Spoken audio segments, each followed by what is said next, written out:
تحریک انصاف میں اختلافات سنگین شکل اختیار کرنے لگے۔ شہرام ترکئی کے بعد عاطف خان نے بھی علی امین گنڈا پور کے بیان کی تحقیقات کا مطالبہ کر دیا۔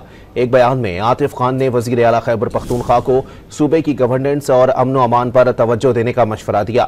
ان کا کہنا تھا کہ اگر بانی نے ان کے خلاف کوئی بیان دیا تو اس کی تصدیق ہونی چاہیے۔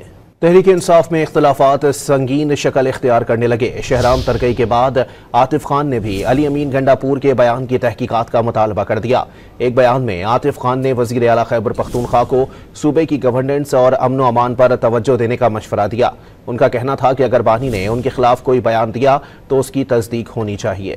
تحریک انصاف میں اختلافات سنگین شکل اختیار کرنے لگے۔ شہرام ترکئی کے بعد عاطف خان نے بھی علی امین گنڈا پور کے بیان کی تحقیقات کا مطالبہ کر دیا۔ ایک بیان میں عاطف خان نے وزیر اعلیٰ خیبر پختونخوا کو صوبے کی گورننس اور امن و امان پر توجہ دینے کا مشورہ دیا۔ ان کا کہنا تھا کہ اگر بانی نے ان کے خلاف کوئی بیان دیا تو اس کی تصدیق ہونی چاہیے۔